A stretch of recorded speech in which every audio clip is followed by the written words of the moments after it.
Well, welcome to the first official subcommittee meeting of the membership token topic. I've got Greg Oakford here from Open Playground, and you'd know him from NFT Fest. And he's been helping in a lot of respects for everything to do with LawFi DAO to date, and that has particular expertise when it comes to our proposed membership token because we're going to try and do it as an NFT. So, Greg, did you just want to introduce yourself and your background and probably just to end on your perspectives on NFTs and the proof passes being Yeah. used as NFTs? Yep, absolutely. So I, in no way, shape, or form, consider myself an expert in any part of this. I would say that I just got very, very curious about this space and really fell into it somewhat by accident by kicking the tires of a lot of projects. The way that I learn, and I even date it back to using websites and then using the Facebook ad product, Google ad product back in the day. That's sort of what I made a career out of for the first sort of 12, 13, 14 years of my career. And I'm probably on the early adopter spectrum, but not necessarily when something first comes out. Like I certainly wouldn't have been the first to buy Bitcoin. I was quite late to the crypto party in terms of many others, including yourself, Joni. But where I think I'm in is probably like in the first 5% of adopters, but I need to see it first. I need to sort of see it and talk to a few people and experience it for myself. Mm. So I don't believe in learning by headline reading. And I think that's obviously a problem that we have as a Web3 crypto industry is the conversation I always have. I had the same thing in Sydney a couple of days ago when I presented to the Marketing Academy, a really good group, but their perception of NFTs or even just Web3 is a Bored Ape is worth how much? That's ridiculous. A picture of a monkey is worth that, right? So it takes a lot of different use cases and a lot of education to move people from that headline to actually what sort of most of these people that are watching this call right now would actually understand the power of where this is all heading, and that it's a new way of sort of doing internet commerce. But not only internet commerce, I'm about to present to a bunch of accountants after this, and I want to talk about a lot more use cases that are not primarily driven by speculation. So a great example of that would be, even I think we've mentioned Ridley from Tennis Australia a few times in the LawFi DAO sessions to date. They looked at it, and I come from a traditional sports background as well, where I did sponsorships and things like that. You get brands to give away things, right, at tournaments. So I'm talking about physical items. I used to work in golf, so we would have things like pro-ams. We'd give away golf towels and balls and pens and pencils. And I'm sure everyone listening to this has been inundated with shit that you just don't use and you throw in a cupboard and it collects dust. So with NFTs, and I'm going on a little bit of a tangent here, but what I thought was really cool from the Australian Open this year in January is that I could actually, as a AO Art Ball token holder, be airdropped a number of digital items that were branded with the AO merchandise. And some of them actually had sponsors on there as well. So it's a new way of saying, well, hey, traditionally we've offered all of our sponsors to give people a bunch of physical items that 90% gets thrown in the rubbish. But here's an opportunity that you can deck your avatar out in something that's sponsor branded. It doesn't always have to be sponsor branded. Like I said, I've got like an AO hoodie and I wore it in Decentraland and I ran around with it. Now, I think a lot of people's perceptions of NFTs and sort of airdrops, even in terms of the tax code and stuff, is we always think it's worth $100,000. Oh my God, someone got an airdrop, quick, tax, tax, tax. In that context, right? That's not necessarily something that I was going out and selling on the open market. But if someone wanted to tax me for that, that just makes no sense to me, because that Ridley example, the Tennis Australia example, is like your child with a Fortnite skin, in my opinion, right? Like I've essentially gone to the Australian Open and had a digital experience. And in return for having that digital experience, I've been given a piece of digital merchandise that I dress up on my avatar. So these are sort of like a lot of use cases and just things that, back to your original question, Joni, I feel like I went on a complete tangent, but It's all relevant. I'm still in preparing for this next talk mode. So Yeah, one of the utility passes that I'm in is called the Proof Collective. I bought it for 1 ETH in December last year. The reason I bought it was I followed Kevin Rose's career. And for those that know Kevin Rose, or if you've ever listened to the Tim Ferriss podcast, he appears on that show quite often. He was responsible for the first ever website that introduced essentially a like button, a vote up button, right? So many of you may have heard of Dig before. It sort of launched, I think, around 2003, 2004. Essentially Reddit, it was Reddit before Reddit became Reddit, if that makes sense, right? So Reddit did end up sort of beating Dig, I suppose, to be a bigger platform, but Kevin Rose built Dig. He got really into Web3 around about the time, or he started a podcast around about the time I was getting very curious about the space. So I ended up buying this pass because I wanted to get into a private Discord, which was token gated. There was 1,000 memberships. And I ultimately wanted to get into Kevin's inner circle and mingle with artists and mingle with other NFT collectors. And, you know, the thing has blown up and they've spun out a number of other projects like Moonbirds under their sort of Proof ecosystem umbrella. But for me, that pass, I bought it, like I said, for the intention of a token gated Discord to essentially, I mean, it's no different if you're buying a $50,000 mastermind program, right? To sort of, you know, whether you're going to a Tony Robbins session or one of these sort of other physical things, like this is really the digital version of that in my mind. But I didn't buy it to necessarily say, well, I think it's going to price appreciate to, you know, this figure or that figure. I bought it to get access to communities and then also access to in real life events. So I was in New York a couple of months ago, and if you had a proof pass, you could go to an in real life event and you scanned your ticket through a new system called token proof, which is essentially combating the necessity of having a hot wallet on you with a, you know, potentially a valuable pass, where we know there's security concerns in terms of crypto with that. So I do something before the event, maybe a week prior to the event. I verify that I'm a token holder. So again, it's a token gated experience, but this time instead of being digital, it's physical, and that issues me a dynamic QR code. And that dynamic QR code is scanned at the door, just like you would do if you were going to a concert or a sporting event or whatever it might be. So, you know, I'm very fascinated by just everyone keeps thinking that, you know, the metaverse or Web3 is going to create this dystopian world and we'll never leave our house. I don't think that's the case. I just think this is a natural extension of, we already live our lives pretty digitally, you know, whether it's just using our phones all the time or it's having Zooms like this. What I'm seeing, which I think is a really fascinating dynamic, is for the last 10 to 15 years, we have sort of had in real life experiences, and then we extend those in real life experiences to LinkedIn or to Instagram or to Facebook. Like, how many times have you met someone, whether it's at a party or at a conference or whatever, and say, can I add you on LinkedIn, or let me add you on LinkedIn, or, you know, you connect on Facebook, you connect on Instagram, whatever it is. So it's sort of going from in real life and extending that interaction in a digital realm. What I'm seeing the last 12 to 18 months is you're actually, and I've been one of them, I'm meeting new friends online through NFTs. So we have a mutual shared interest, right, in a particular NFT project.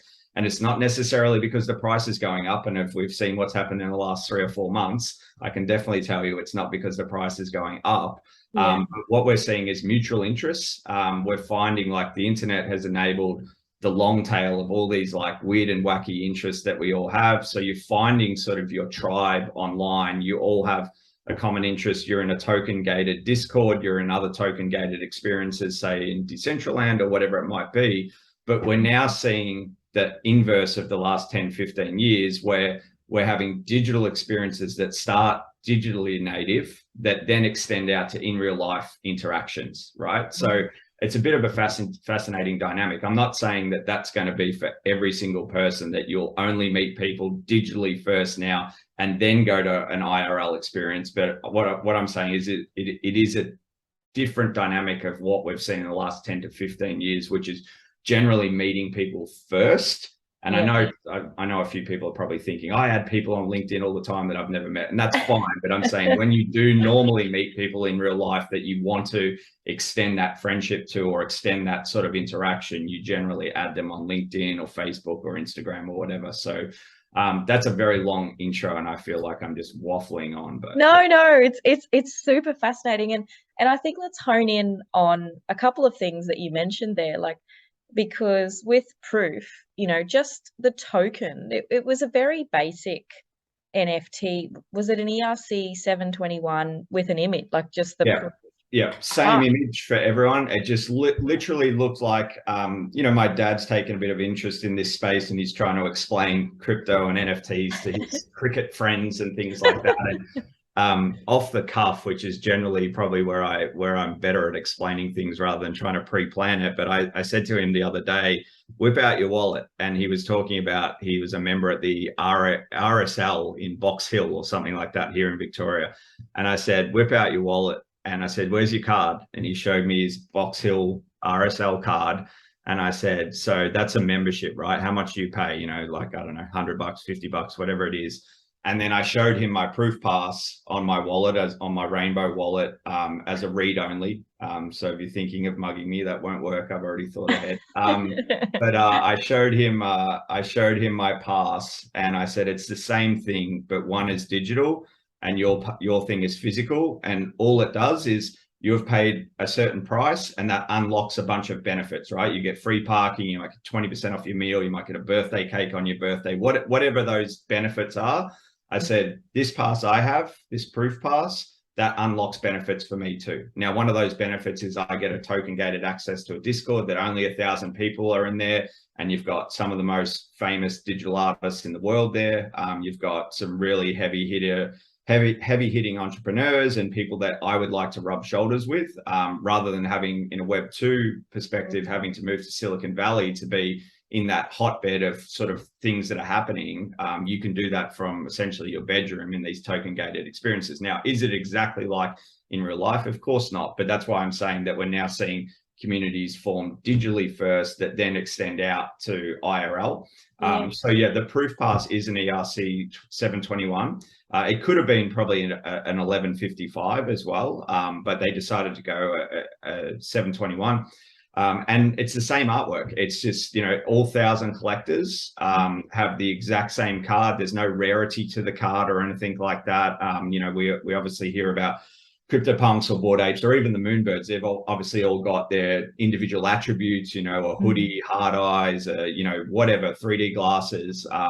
But yeah, this proof pass is just the same piece of artwork for everyone. And then, the great thing about NFTs, another reason why I love it, and I just think the collaborative nature of Web3 too is, and this happens all the time with proof, because artists know, and Kevin, knows a lot of artists, but it's not just Kevin, it's other people that are bringing, conversations into the ecosystem. Is if an artist wants to explore a new piece or wants to sort of push the boundaries of the intersection of sort of code and art, and they want a sort of sample group to sort of test the waters with, they know they can sort of come to proof and say, well, we're doing a drop and we're going to either give you guys a free one, or we're going to give you, 50% off mint, or it might just be full price and you guys get, first access to it, or whatever it might be.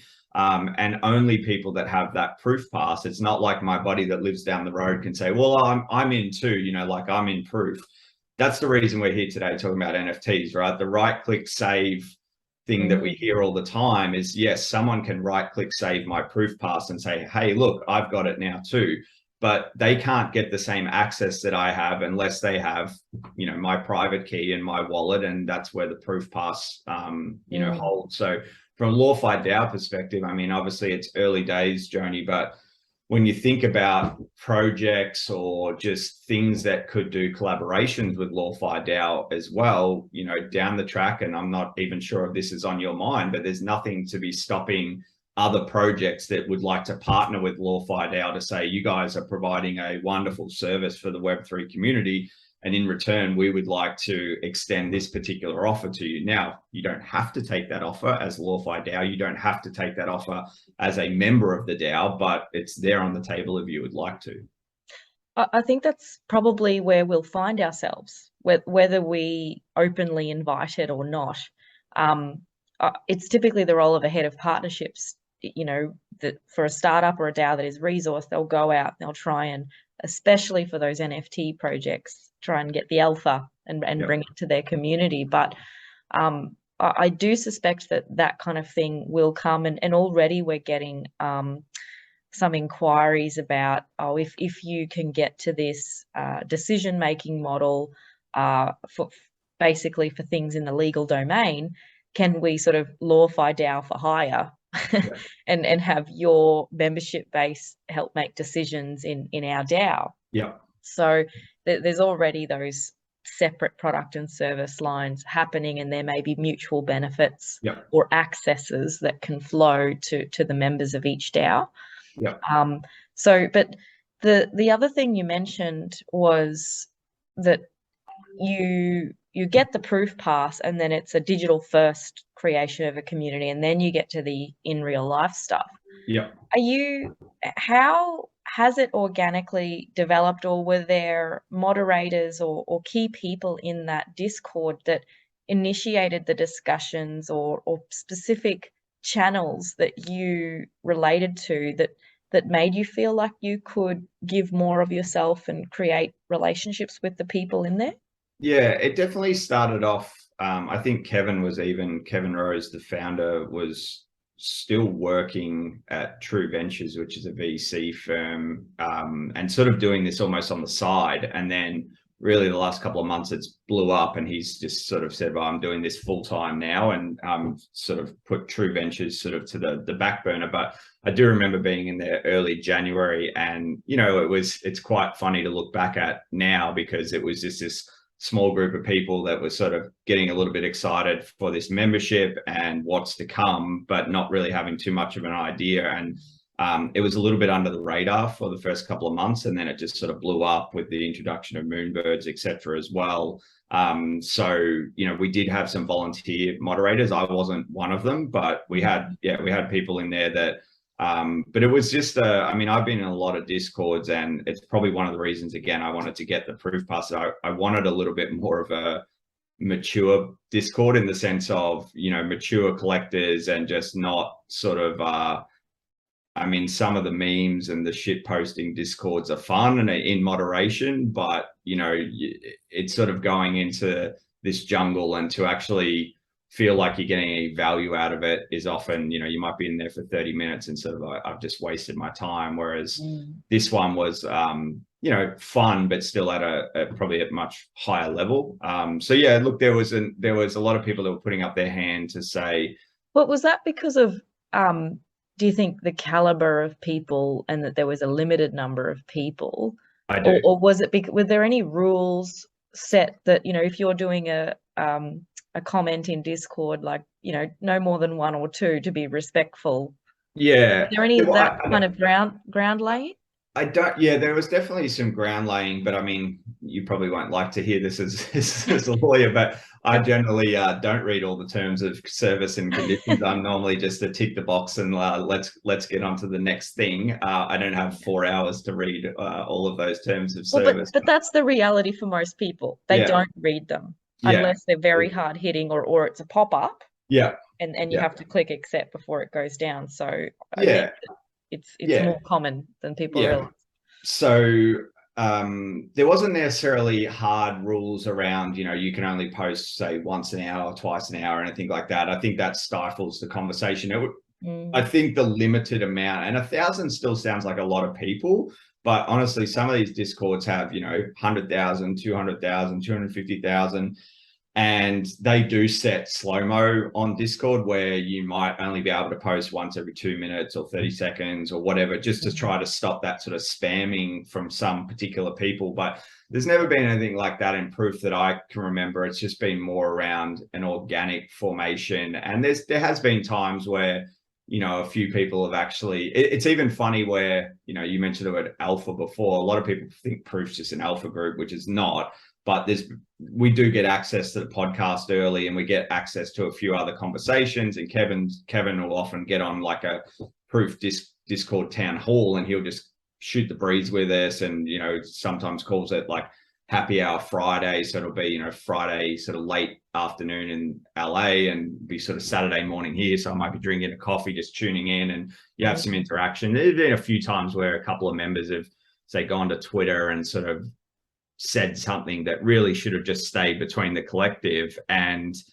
it hasn't been like, you know, you're booted out, but it's been, people have like sort of called it out to say it's not really against it's sort of against the ethos that we're trying to create here. And people have been generally pretty receptive. Like, I think one person in the whole, what are we at now, like 8-9 months of it, has been like given time out for maybe like a week for something that was said. Like, I don't even remember what it was. It was some un-PC comment at the time, and, you know, they essentially addressed it and said, we've addressed it with this individual, they're going to essentially have a week off and then come back. But that's sort of the only thing, which is a pretty remarkable feat for 1,000 people, most of them, you know, anonymous or under certain names or whatever, to have that sort of garden tended to, you know, organically in that way. But limited numbers, I think, is a key. Like, again, back to sort of, you know, there's a big difference between 100 to 500 to 1,000. But then when you're getting up to 10,000, 20,000, 50,000, it becomes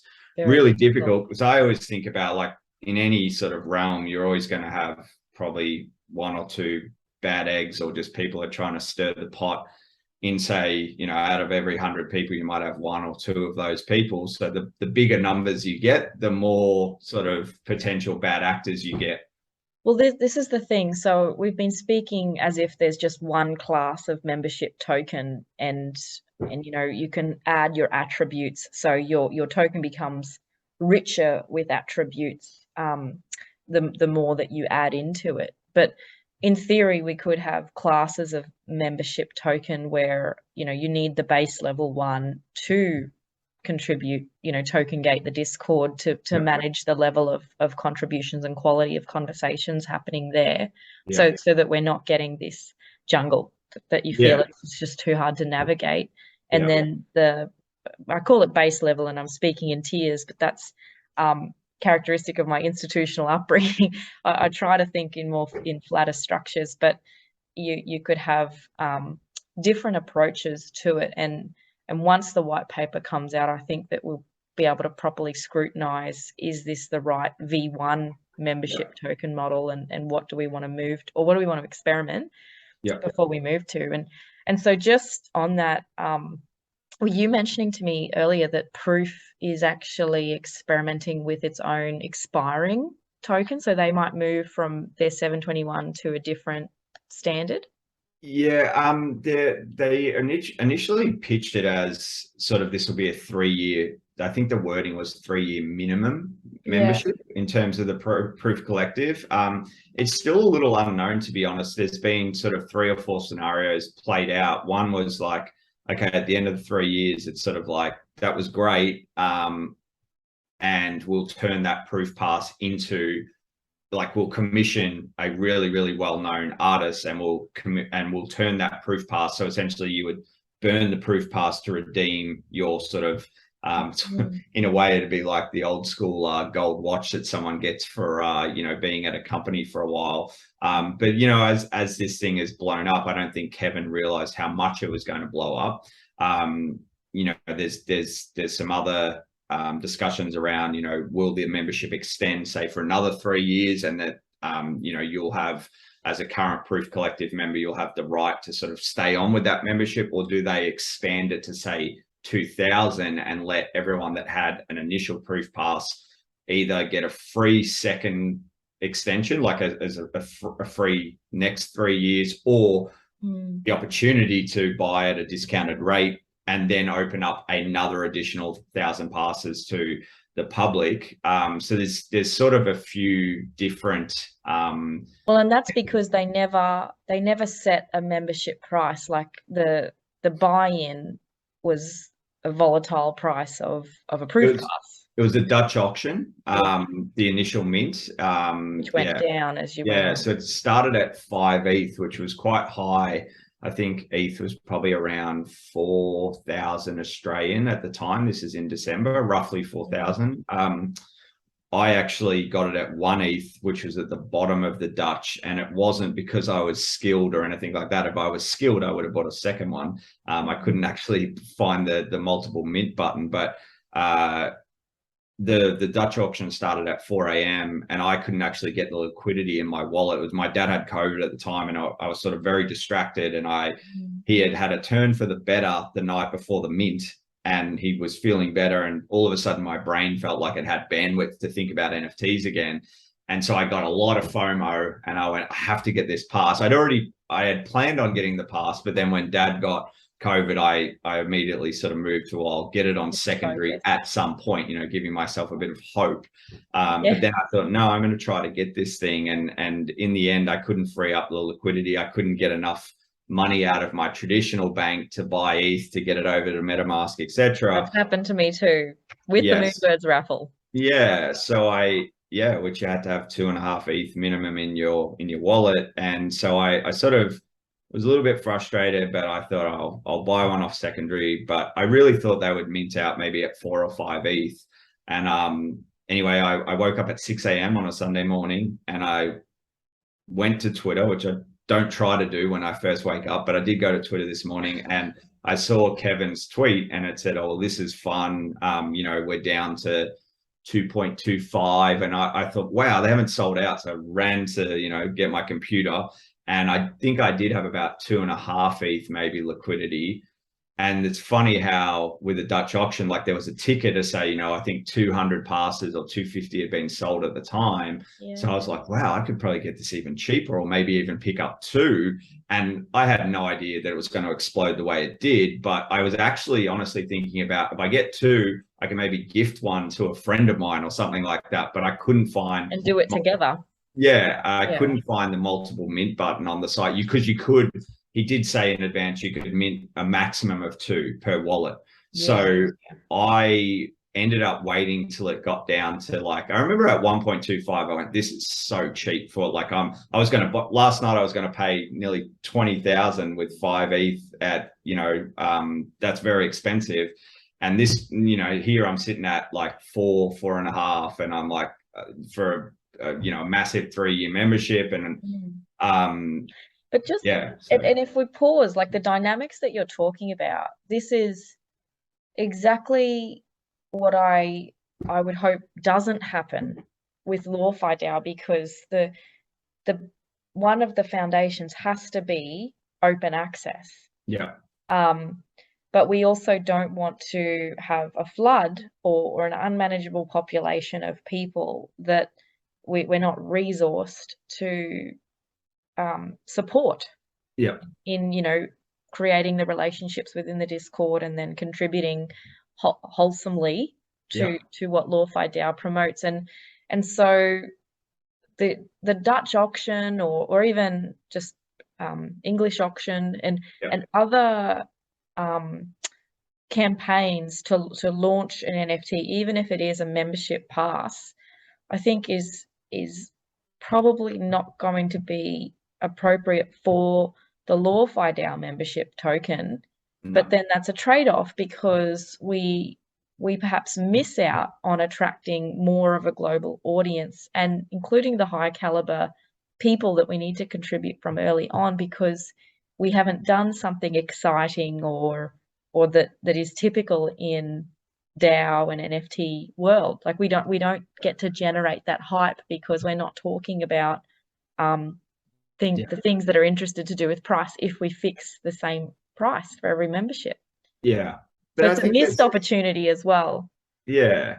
But I think it comes down to sort of the intention. I mean, proof was going to be sort of more capital focused. Like it wasn't necessarily just to raise all this money, but to put on staff. You know, Kevin's got engineers and sort of designers and all that. It was to, you know, it was essentially just in a way a startup business, right? That happened to be NFT hardcore collectors. So from my understanding, LawFi DAOs obviously is a little bit different, you know, objectives, right? There's probably, you could argue there's a lot more social good that's being aspired to with LawFi DAO than Proof Collective. Having said that, I think Proof Collective's done a wonderful job of highlighting a lot of artists that probably would have been starving otherwise and not even known, to sort of get into a group of collectors and sort of be known, etc. So yeah, but you know, the G Money's Admit One is a utility pass as well, and he actually did that as a free mint.